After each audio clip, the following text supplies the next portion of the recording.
কতক্ষণ চালিয়ে বন্ধ করবেন এসি, অনেকেই জানেন না এসব। গরম থেকে বাঁচতে সারাদিন এসির সামনে বসে থাকেন, সেই কারণে সারাদিন এয়ার কন্ডিশনার চালু রাখেন। এসিতে যে আরাম পাওয়া যায় তা অবশ্যই কুলার চালালে পাওয়া যায় না।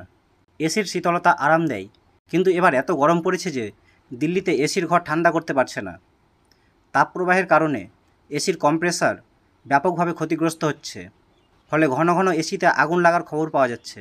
এসি কম্প্রেসারে আগুন লাগার অনেক কারণ থাকতে পারে। গরম থেকে বাঁচতে সারাদিন এসির সামনে বসে থাকতে চান, একটানা অনেকক্ষণ এসি চালু রাখলে কম্প্রেসার অতিরিক্ত গরম হওয়ার আশঙ্কা থাকে, তাই এসি বেশিক্ষণ চালু রাখা উচিত নয়। যাদের বাড়িতে এসি আছে তাদের মধ্যে খুব কম মানুষই জানেন যে কতক্ষণ এসি চালানোর পর তা বন্ধ রাখতে হবে। একজন এসি বিশেষজ্ঞের মতে আপনি যদি দীর্ঘ সময় ধরে এসি চালান তবে আপনার মনে রাখা উচিত প্রতি 1 থেকে 2 ঘন্টা অন্তর 5 থেকে 7 মিনিটের জন্য সেটি বন্ধ রাখা উচিত। এর ফলে এসি কম্প্রেসার দ্রুত গরম হবে না।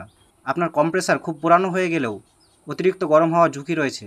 অতিরিক্ত পুরানো এসির কম্প্রেসার গ্রীষ্মকালে অতিরিক্ত গরম হতে পারে। কম্প্রেসারের সময় মতো যত্ন এবং প্রয়োজন অনুযায়ী পাল্টাতে হবে। কনডেন্সার কয়েল পরিষ্কার করা, ফিল্টার পরিষ্কার করা প্রয়োজন। কম্প্রেসারের চারপাশে ভালো বায়ু চলাচল থাকলে ঘর ঠান্ডা করতে এসিকে কম পরিশ্রম করতে হয়। তবে এসি কখনোই আপনি টাইমার সেট করে রাখতে পারেন। বারবার অন অফ করলে এসির জন্য বিদ্যুৎ খরচ অনেকটা বেড়ে যায়।